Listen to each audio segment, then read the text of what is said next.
Hi everybody, my name's Gary Dunnett from the National Parks Association. I'd like to welcome everybody to tonight's webinar. I'll just start by acknowledging that we're all meeting on various Aboriginal lands and pay my respect to elders past, present and emerging. Tonight is a really exciting subject. I think if you were to ask most people where the great forest estates are of New South Wales, people naturally think of those Gondwanan rainforests of the North Coast. They think of, amazing sort of rolling landscapes of Wallamai and the Greater Blue Mountains World Heritage Area, the Southeast Forests, the foothills of Kosciuszko, all those places where, there might be 250,000 hectares of forest, but not everybody realizes that in fact one of our great forest estates is in the Central West. It's the Pilliga. And tonight we have Lynne Hosking and Pat Schultz from our Armidale branch are going to be talking to people about what is the largest forest in Western New South Wales and one of the absolute biodiversity gems of our state. Just a couple of little pieces of housekeeping before we kick off. The first is to note that because this has been done through the sort of the webinar functionality of Zoom, the way that you can contribute is if you want to provide a comment, to just hover your cursor down over the bottom screen and you'll see there's a labeled chat, and you can put any comments you'd like to make about the seminar under chat. What we'll do at the end of the seminar, though, is to, I'll relay any questions that you might have to the two presenters. And the best way to do that is to actually go over to the symbol Q&A and write your questions in there, and I'll make sure that we relay those to Lynne and Pat to answer at the end of the seminar. All right, so with no further ado, I'm going to pass to Lynne and Pat and sit back and enjoy this seminar. Hi, I'm Pat. And hello, I'm Lynne. And thank you very much, Sam and Gary, for the opportunity to webinar with everybody out there. We are in the Pilliga, looking at the vast vista of Cyprus from the fire tower, and it is Gomeroi land, and greetings in Gomeroi is Yama. I'd like to pay our respect to the elders, past, present and emerging, and just say how grateful we are to be able to visit their beautiful country. The Pilliga is located in Central West, as Gary said. To the north, there's Narrabri, near Mount Capitar National Park. And then about 127 kilometres down the road, down the Newell Highway, is Coonabarabran, and that's near the Warrumbungles. Now, over here in the corner, in the northwest of Pilliga, there's a little Pilliga Village, which has a population of around 200. And we'll be visiting back there later on in the webinar. Some people might know the Pilliga from a book called A Million Wild Acres by Eric Rawls. It was first published in about 1981. And some people, either affectionately or a bit derisively, call the Pilliga scrub. But I think it's an endearing term. But we take up what locals have taught us and say it's the Pilliga with a capital T. There's quite a complex land tenure in the Pilliga. It was mostly state forests until around about 2005, when under the Brigalow Belt South and Nandawa assessment, a lot of it went over into national parks and wildlife estate. And there's a whole lot of categories. There are national parks, there's nature reserves, state conservation areas, there are co-managed Aboriginal areas. So it really, I think, gives the NPWS quite a challenge managing that. It's in the state forests where the coal seam gas projects are. And also of concern are the petroleum exploration licenses, or PELs, which underlie quite a lot of the Pilliga and surrounding farmlands. And the PELs under the state conservation areas render them open to mining exploration. Armidale NPA have joined local Coonabarabran groups to protect the Pilliga for the last 20 years or so.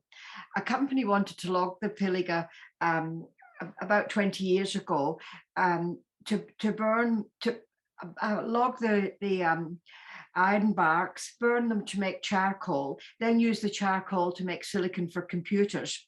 Fortunately, we campaigned hard enough and they withdrew and the Pilliga was safe again. But many times we have visited the Pilliga from Armidale. It's one of the spots that we like to protect. Mm-hmm. In 2019, we were very, very fortunate to go with Jane Judd to Yukabali. Jane and her husband Milton raised a family on Yukabali. They were there for about 40 years. And when they decided to sell, they contacted National Parks and Wildlife Service and worked with them to make it a co-managed with Gamilaroi people Aboriginal area. We'd also like to congratulate Jane. She was in the last Queen's Honours. Yes. Order of Australia. Yeah, Order of Australia. Yes. Mm. In 2019, we organised a conversation in the Pilliga. The aim was to listen and meet locals. And this is some of the group, it was a bigger group than that. And we'd like to thank the Gomeroi, Friends of the Pilliga, and all the people, all the locals who fight so hard to protect the cultural and natural values. The Pillika Forest has long been recognised as one of the most important areas for biodiversity in Eastern Australia. This was stated by the Narrabri Shire Council, who then followed on with that to strongly support coal seam gas mining. The Pillika Forest is the beloved homeland of the Gomeroi people. It's the largest surviving remnant of native forest in the predominantly cleared Brigalow Belt South region. National biodiversity hotspot and state and national biodiversity significance. It's globally listed for its important bird areas, has 900 plant species, 10 threatened plant species, 7 migratory species listed in the EPBC Act, and 27 threatened animal species. Also 3 endangered ecological communities. So you can see from that, it's a place that is really worth saving. Following on from that, there are 34 native mammal species, including 17 species of bat, 40 reptiles, at least 19 frog species, and more than 27 species listed as endangered or vulnerable, and including now the koala as endangered and the little Pilliga mouse. There's over 230 recorded species of birds, including threatened woodland birds, and of particular concern are critically endangered swift parrots and region honeyeaters. And thank you, Gary, for that wonderful photo of the babblers. There's also quite a lot of unusual or not very often seen reptiles, such as the pale-headed snake, which is also listed as vulnerable. And these often hide amongst the branches or the litter, and also are quite adept at climbing trees. Now, there used to be a more robust koala population in the Pilliga, and their populations have dramatically declined. There are still some isolated colonies, and Dr. David Paul is currently working with the New South Wales Koala Recovery Program, and we thank him heartily for his decades of work and advocacy for the protection of the Pilliga. He also lives in the Pilliga. The Pilliga also has some unusual species of butterflies, has 63 butterfly species, but there are 7 species who meet on hilltops. And now, because they're there, fire towers to court and have their romances, which is quite endearing.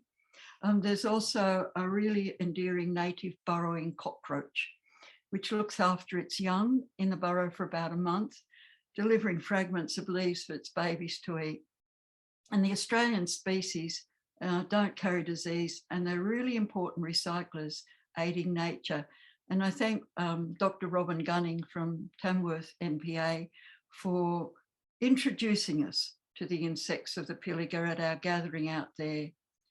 The Stygofauna is more need to be discovered, but it was due to the discovery of them in the groundwater, the aquifers. Yeah, in about 2014, I think it was, or 13. Just a bit before that. 13, yeah. And it held up the Santos project for a bit.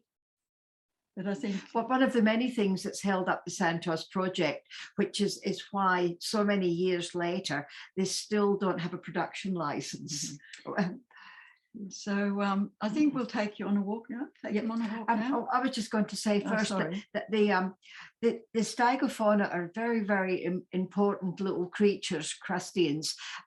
They keep the water of the Great Australian, the Gab clean, the Artesian Basin clean, and they keep the channels open between the different aquifers by burrowing through and maintaining contact between the aquifers. So should their habitat be damaged to where they don't live, the Great Australia, the Great Artesian Basin would suffer severely. So we're going to go on a walk into the sculpture walk, and then Sandstone Caves, and we'll go to the fire tower as well. So this is the entrance to the Gomeroi beautiful sculpture walk along a ridge line at Dandry Gorge. There are beautiful signs along the way, and this particular one, the Pilliga, is renowned for its wildflowers, and this was designed by Anthony O'Halloran, who's another local, and he and his wife have a wonderful native plant nursery called Bilby Blooms. The sculptures in the scrap are a set of 5 sculptures on the ridgeline, created as a collaboration between artists and Gamilaroi elders, the indigenous custodians of the land. So there are interpretive signs along the way, which are very interesting. And the return walk heads down the hill and comes through Dandry Gorge, a very beautiful gorge area. That's a really pleasant walk. Highly recommend it. Absolutely. So I think now we'll head off to the Sandstone Caves, which is in the Pilliga Nature Reserve, and it has a lot of fabulous habitat, lots of little nooks and crannies for small mammals, for reptiles, for birds. I think when I went there about 20 years ago, there was a sign that it was either closed during peregrine falcon nesting period, August to November, or else it maybe warned people that they prefer people not to walk there. I'm not quite sure now, but the sign's no longer there. There's a lot more visitation. There aren't many or any peregrine falcons really using it for nesting any longer. Not that we know of. Yeah, and so I just wonder if it's something to, there's a correlation there, but I don't know. But it's a fabulous walk. I was at 3.5K or around about that, about 3Ks. And you might be lucky, like I was, to see a little echidna waddling along. It was the biggest, fattest echidna I'd ever seen. It was gorgeous. And on the walk in one of the caves, I saw a melomie on one occasion, and several times I've seen wallabies and kangaroos around the area. So yeah, Another beautiful walk to go on. Not too difficult and not too long. With great gomeroi interps all the way around it as well. Yeah. So head off to the fire tower. Right, about time. Yeah. The fire tower is available for the community the public to climb. You can climb right up to the top, where you have absolutely excellent views all the way to the Warrumbungles Siding Springs Observatory is visible on one side, and when you turn and look in the other direction, you can see Mount Caputar and the obvious rock tops of the rocks there. As you can see from the second half of the slide, you get excellent views of the Pilliga, so vast that it's absolutely amazing. Another area that I would highly recommend visiting. And on a clear day, if you're looking toward the Warrumbungles, you can actually see Siding Springs Observatory as well. Yeah, a little white dot. A little white dot. One of the other features of the Pilliga is the absolutely beautiful wildflowers, particularly in spring. This year just gone in 21 was particularly beautiful with all the rain, and Lynn and I went over and had the most fabulous time checking out the wildflowers. Yep, and even our partners were really impressed. Yeah, too. we impressed the men. So here's a very typical creek in the Pilliga. Often quite sandy, but that's fun too, because you can walk about and have a look at the tracks and see what you can recognize. But these ephemeral creeks are absolutely vital for the ecology of the forest and the groundwater ecosystem.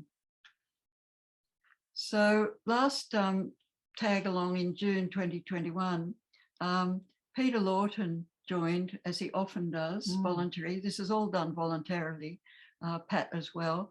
And he's a local fellow who is passionate about protecting the Pilliga. And he's also took us down an awful track, I must say, but we got to a hidden gem, a waterhole that's part of the Bahena Creek system and totally absolutely adjacent to the Sandy Creek you saw the slide before. The Great Australian, this is the Great Australian Basin. Most of the surface of the Great Australian Basin is impermeable. The Pilliga is one of the few areas which is a recharge zone, and that's this area down here. Santos will drill wells using poisonous drilling chemicals and bringing up poisonous produced water in the recharge zone, risking contamination of the whole of the basin. And this map shows the direction that the water flows. So yeah, anything that enters the water there will move right through the basin. So still staying with water, be it ephemeral creeks that are very important, or larger bodies of water, we go to Yarry Lake. Yep, Yarry Lake is a large circular lake, very popular with the regional residents and the Narrabri residents for recreation. It's also important for wildlife. It was reputedly formed by a meteorite hitting the ground, although some people don't agree with that theory. Santos intend to drill very close to Yarry Lake, which is going to put the lake at risk also.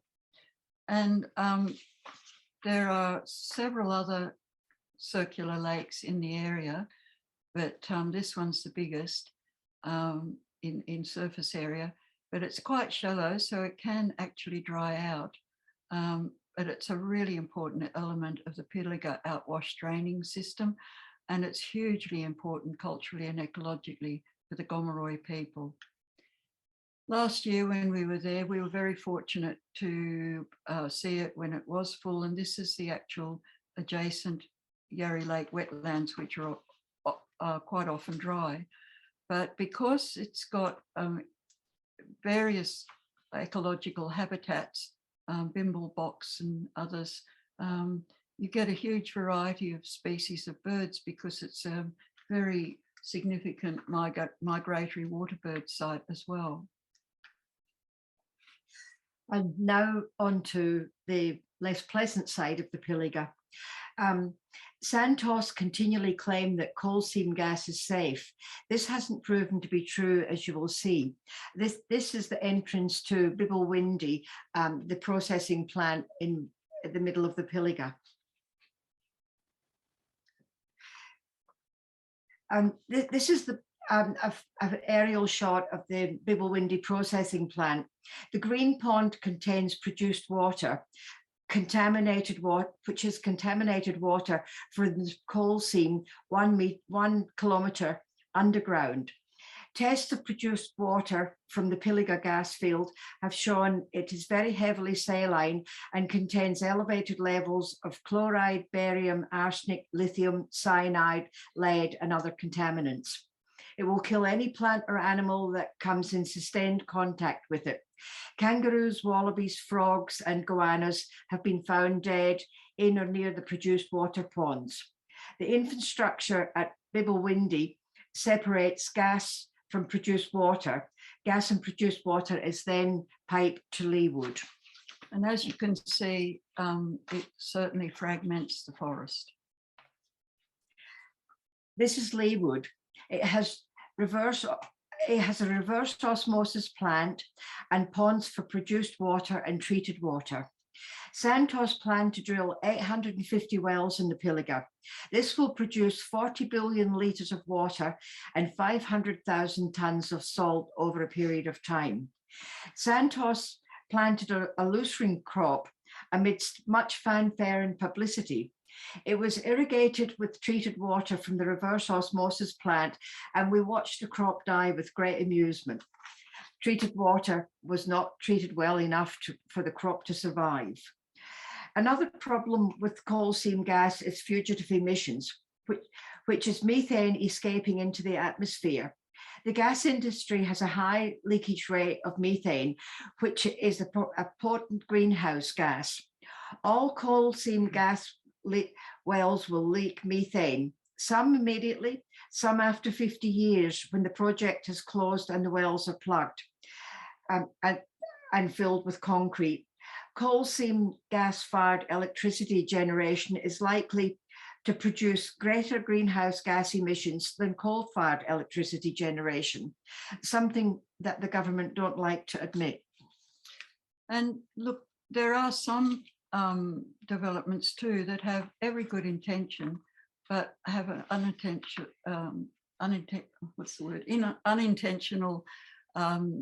side effects of fragmentation. Fragmentation is actually a key threatening process under the Biodiversity Conservation Act.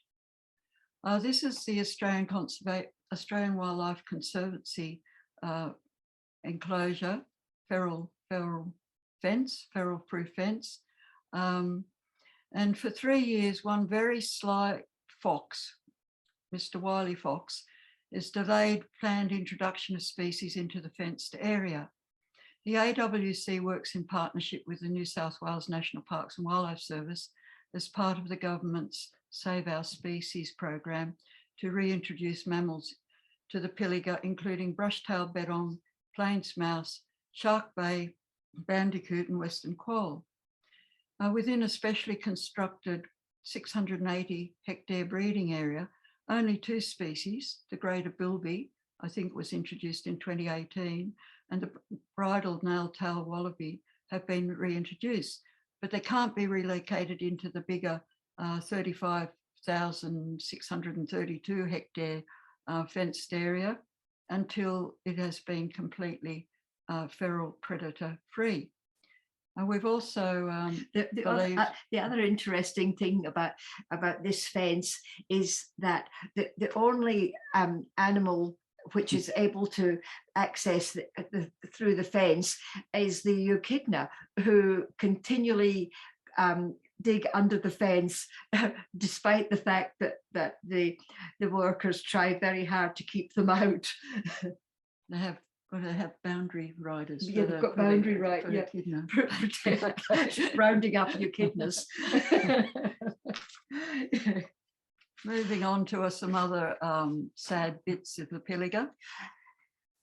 This drilling rig drills approximately 80 meters to 1 kilometer down, then can drill horizontally for about 1 kilometer. Drilling fluids is required to enable drilling. The composition of drilling and fracking fluids are commercial in confidence, and companies refuse to share the data about the chemicals used in drilling and fracking. There is a great risk of contamination to the higher aquifers from these fluids.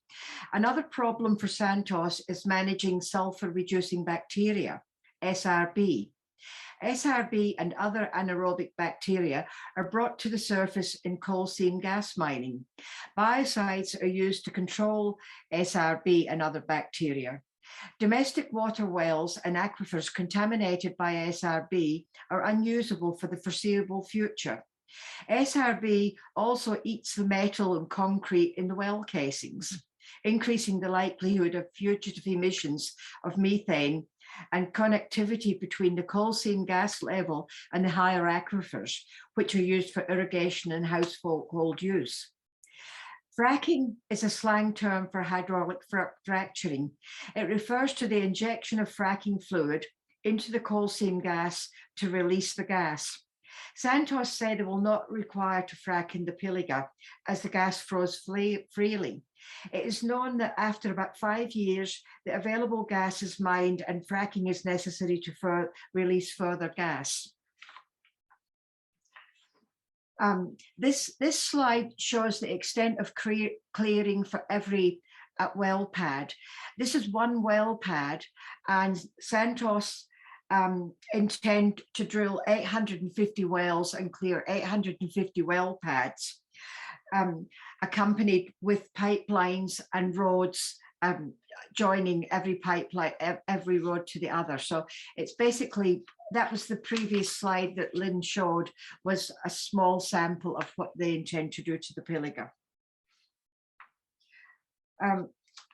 This is an example of some small gas infrastructure which will be scattered throughout the Pilliga to manage the gas flow through the pipes.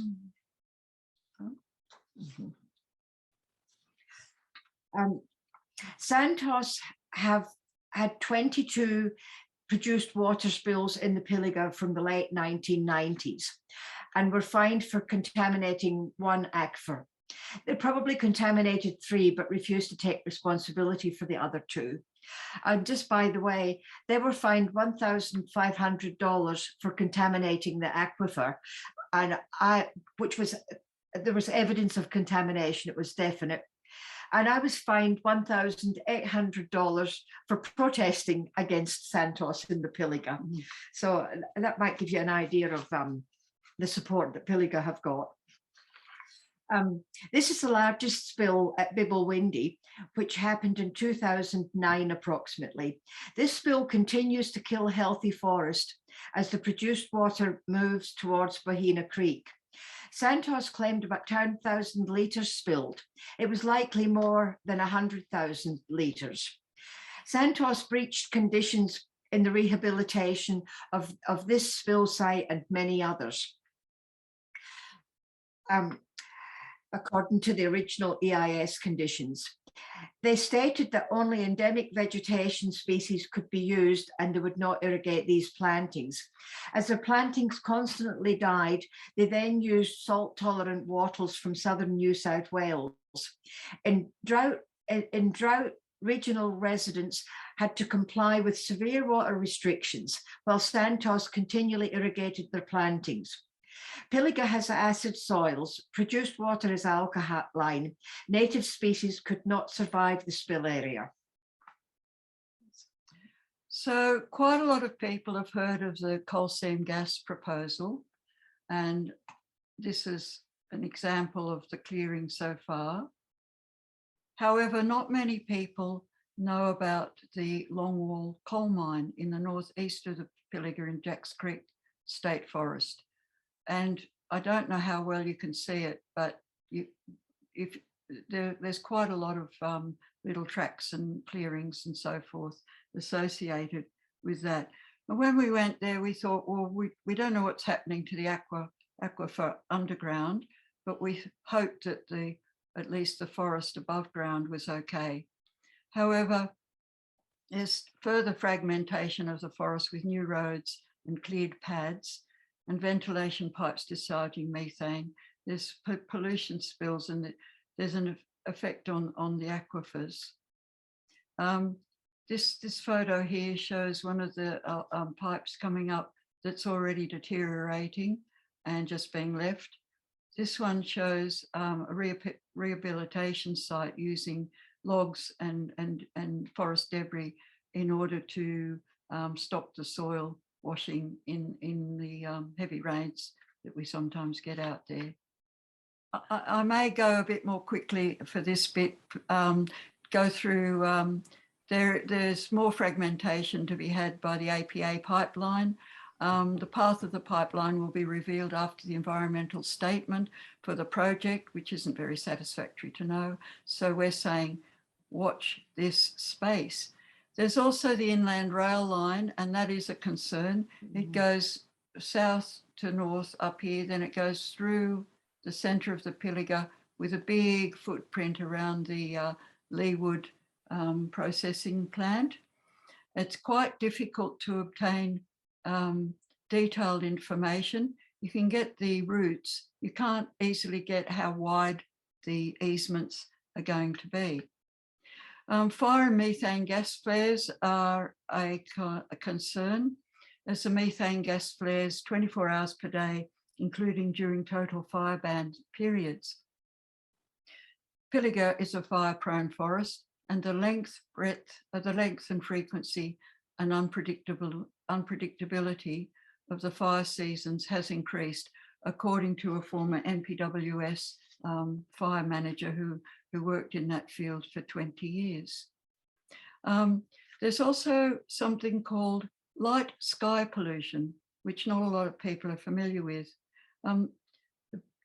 The Warrumbungles is a dark sky, a declared dark sky park. And a talk given by Rob McNaught, retired astronomer, at our gathering in 2019, said that the dark sky is being compromised by light sky pollution from the flares, and also the huge lights all night in the surrounding coal mines. Light sky pollution compromises the tourism opportunities in the Pilliga and its sighting springs. It also has consequences for astronomy, as well as for night birds and mammals. The picture there is the dark emu, as in Aboriginal belief, that lives in the Southern Cross. Pels, we have to be quite quick with this. Petroleum exploration licenses, PELs, cover a vast area of the Pilliga, including under NPWS estate as well as prime farmland. All of these PELs must be extinguished to protect the forest, farmland and the Great Acacian Basin, and we will not stop protesting until that happens. And these PELs must be extinguished, indeed, as Pat says, because apart from anything else, people who think that all national parks estate is protected from mineral exploration haven't got it quite right, because the state conservation areas do have PELs under them, are subject to petroleum exploration licenses. Therefore, it's very important that the state conservation areas in the Pilliga, managed by NPWS, be converted into national parks, nature reserves and Aboriginal areas. Now, lots and lots of people have been active for a long time, including the Gomeroi. Santos were required to negotiate with the Gomeroi native title holders to drill in the Pilliga. At a hearing, the Gomeroi refused compensation reputed to be very high. The vote was 162 against accepting the deal, 2 for and 4 abstained. Santos cannot move into a production license without Gomeroi consent or a tribunal making a decision in Santos' favour. This is still before the tribunal. It's predicted this will delay the project by at least 6 months. Now, here's just a few shots of the many protests that have taken place in the Pilliga. This was a shot in Narrabri. Just go through them quickly. This is on Bahina Creek, a human no coal seam gas sign. This was a group of farmers, Gomeroi and conservationists having a picnic on the road to prevent Santos from working. And Lynn and I have been part of the very large protest on the New South Wales highways. 2,000 kilometres of road had protesters like us with our signs all up down the road. It sort of spread spontaneously to other highways. So in the end, there was 2,000 kilometres of Pacific and Newell Highway, lots and lots of places. So look, people are really, really working hard for a long time to protect the Pilliga. They feel very passionate about it, as you can see from all the beautiful cultural and natural wonderland that it is. So we just want to take you to a couple of spots quite quickly around the region that when you go out there, not if, when you go out there to visit, you might like to go to the Pillika Forest Discovery Centre at Baradine, which is an NPWS run centre. It's very respectful to the history of the Gomeroi, to the history of the timber industry, and of course to the forest itself.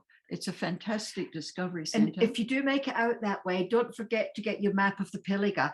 Many people have been lost in the Pilliga, and it's very important to take a map with you. Also the Baradine bird routes brochure. They might have been eaten by yowies. Another great place to visit if you go to Narrabri is the CSIRO Narrabri Radio Telescope Array. Well worth a visit, and very close by is close to Yarry Lake. Yarry Lake. So both items can be visited on the one day. And if you travel a little bit further down the same road, you end up in the township of Pilliga. So the one that I mentioned right at the beginning of the talk. And there is the most beautiful artesian ball bars, which are open 24 hours a day, free entry. You can camp there for $5 a night. $5 per person per night. And I've visited all of the bore baths in the northwest region, and Pilliga is by far the best. It's got the best pool, the best temperature, and the best cared for. You get the best nice sleep after you've floated about in it for a while. So relaxing. Now we stay at the Pilliga Pottery. It's a wonderful, wonderful place that a German family long ago came and set up, and they're all there. The Marie Rickert family, her children and grandchildren. It's all beautifully hand built. And this is looking out from our accommodation in the studio at the courtyard, where you can have a great meal at the Blue Wren Cafe and buy some beautiful handmade Pilliga pottery. This is also another part of it with the old schoolhouse, which was built to homeschool the kids. And it's now accommodation, which is beautiful to stay in. So what I'd like to now, seeing we've rushed and tore and taken you on a whirlwind visit to Pilliga, I'd quite like to encourage you, if you'd be happy to do this, to maybe close your eyes for a moment. And I'd like to encapsulate what we've seen and done and talked about in a poem. The Pilliga, sky, earth, water, life. Sunrise, soft light. From a topped salt cave fire tower, vast vistas of sage cypress, stretching to nudge, Warrumbungles, Nandawar Ranges, and Yukabali awake. A surprise, up close, a pair of courting butterflies.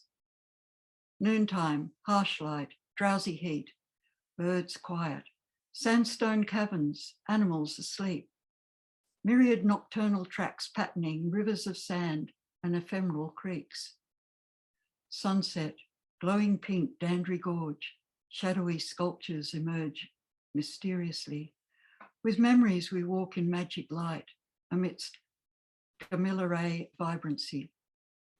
Midnight, floating, cradled by friend, Pilliga healing boar baths, soothed, gazing up in wonderment at a dark emu, shadowed within a starry Southern Cross.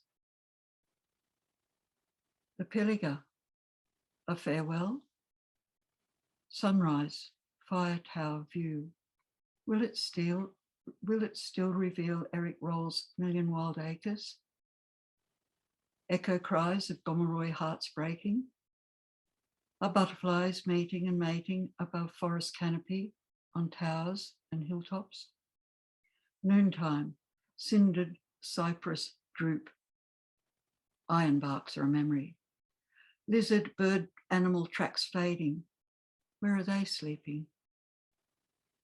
Steiger fauna and insect species gone before we've got to know them. Sunset.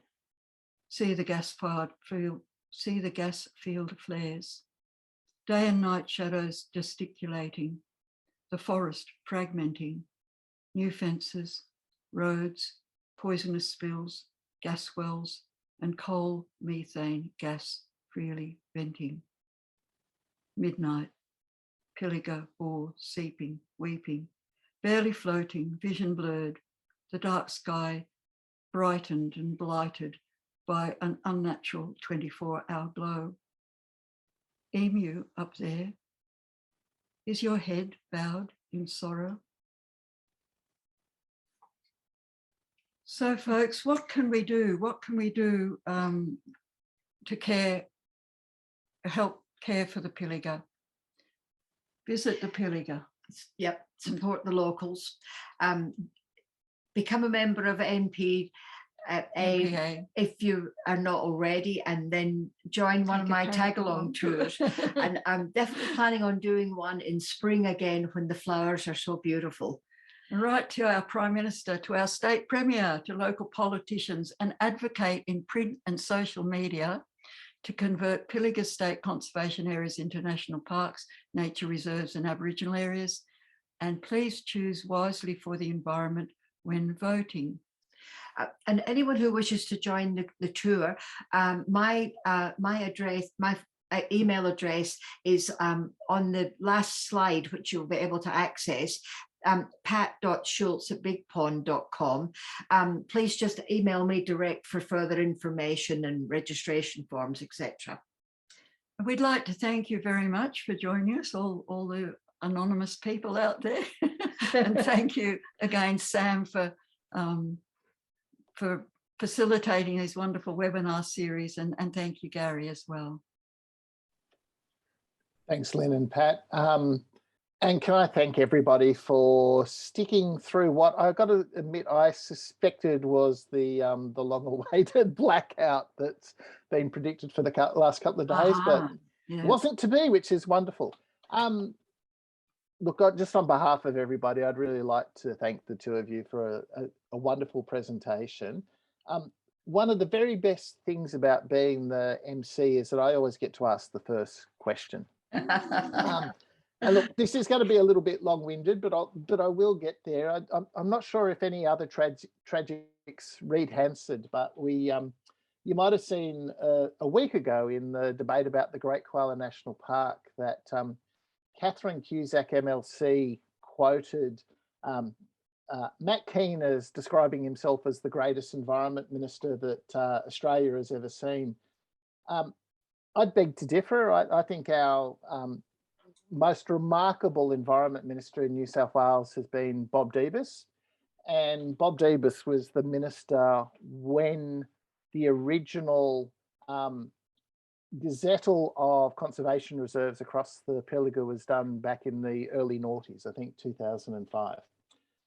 And I think one of the things it's easy for us to lose sight of was that while that original division of that great forest, which is the Pilliga, did include state forest as well as national park and nature reserve and state conservation area and Aboriginal area. there was always the idea that the Pilliga needed to be considered as a single entity, and that the management of the state forests would be sympathetic and support the conservation reserves. What we've seen in the great experiment that's happened over the subsequent 17 years, while there's been some environmental degradation that can be directly attributed to forestry activities, that pales compared to what's happened under the auspices of that state forest tenure, which has allowed gas exploration, it's allowed major infrastructure to go in, it's allowed the mining under those state forests. And I guess my question for the two of you is, has that great experiment of mutually supportive tenures been shown to have just simply failed in the case of the Pilliga? Can we afford to have state forests in places that are so precious? I'm not quite sure how to answer that, Gary, but one concept that a couple of local people have mentioned, the late Peter Thompson, and I think I've heard David Paul also, talk about the possibility of exploring the concept, at least, of biosphere. So I'm not quite sure how that would work, but I think it's worthwhile perhaps getting together with people out there, people in the Pilliga who are passionate about their natural values and surrounding landowners as well. I think it may well be a worthy gathering. It's sad that the forests have been, the lack of respect to allow these destructive practices is very, very sad. If it could be a good working forest, maybe fine, but no, it's engendered a lack of trust amongst a lot of people, not only conservationists, but for example, the Northwest Alliance has about 80 or more groups, local groups, CWA people, people trying to save their water around Maules Creek mine and around Laird State Forest, which has been devastated by coal mines. So many people, thousands of people in fact, are desperately trying to protect prime agricultural land. And it's as though people don't have a voice.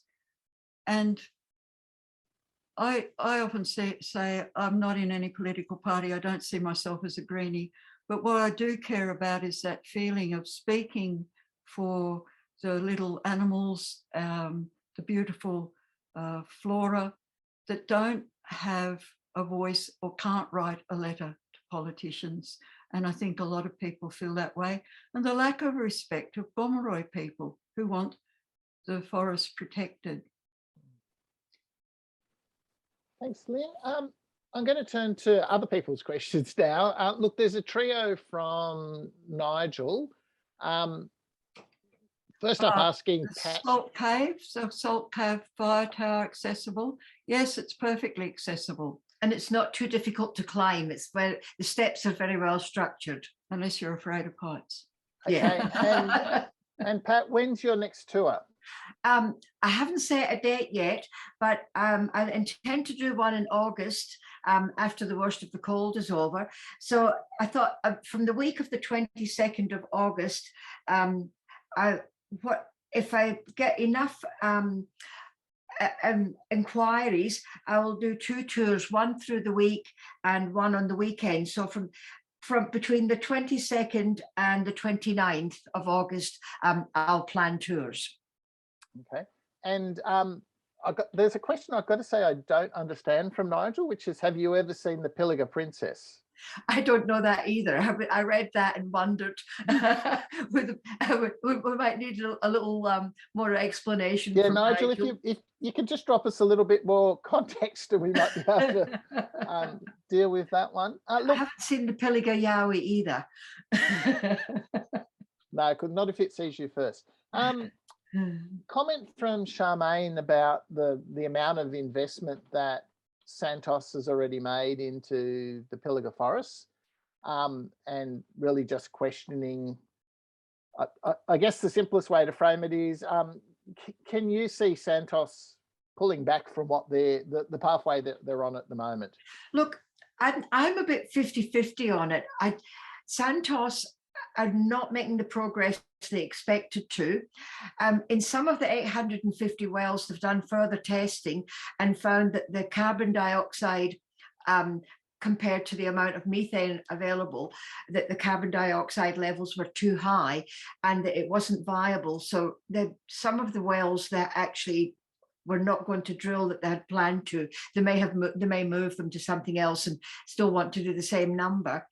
They have spent billions there, and it's going to be very hard for them to withdraw. But a few of the people over Pilliga Way think that it will eventually happen, that they will just withdraw. They have to meet a number of conditions, but also a lot hinges on the tribunal, because with the Gomeroi people, Santos tried to circumvent the decisions of the almost unanimous decisions of the Gomeroi Nation peoples, who didn't want to do a deal with them, by Santos going directly to the native title tribunal. There's a lot on the Gomeroi shoulders, and we salute them for being so brave, and sticking with it, despite tempting offers, presumably. Look, people thought that the Franklin River was a goner in 1983, and it was just one thing after another thing after another thing, and it seemed almost inevitable, but it wasn't in the end inevitable. So I think we've all got to just keep hoping and doing all that we can to support the local people and to keep expressing our love and our appreciation for the unique Pillika Forest. Some of the conditions of that they're required to meet in order to get a production license are very, very difficult. One is how they're going to manage the water, and the other is how they're going to manage the salt. And for 12 years, they have not been able to come up with a reasonable solution. So there's quite a few, there's still a few roadblocks in the way yet. And I've just seen Gary, I've just seen a bit of information from Ian Mackenzie, who said the Pilliga princess is supposedly an Aboriginal woman that used to be seen travelling on the Newell Highway between Narrabri and Coonabarabran. She was often seen hitchhiking between the two towns and getting lifts with truckies. You know, no, haven't run into her. No.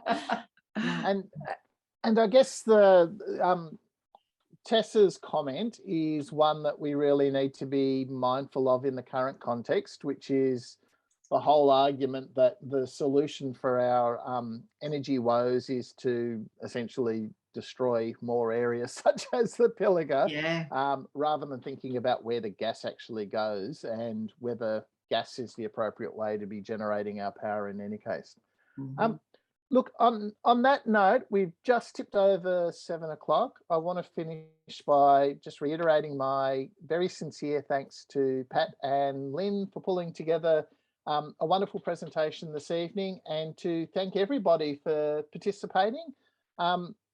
And Sam, I have forgotten our next webinar, so I'm going to flick across to you to just give us the quick update on what to expect in a couple of weeks' time. No problem. Thanks, Gary. Over the next few weeks or the next few fortnights, we have 3 presentations from BirdLife Australia, focusing on their woodland bird conservation programs. So the first, on the 29th of June, will be an overview of their conservation program, and that will be followed by a webinar focusing on the glossy black cockatoo, and then after that on the Regent honeyeater. So they should be very, very interesting. All right. Thanks, everybody. So much Thank you. appreciated. And thank you everyone for listening. But we spent much time trying to find people who are willing to listen to our diatribe on the Pilliga and get more support. So we Thank hope, you. hope to see you out there in the springtime. All Thank right. you very much. And Good I night. still have a few copies of my book, which will be available on the tours. And I'm hoping to get it in an electronic form available through NPA at some time. Okay. Thank you very Right. much. Good Thank night. you. Bye. Good night.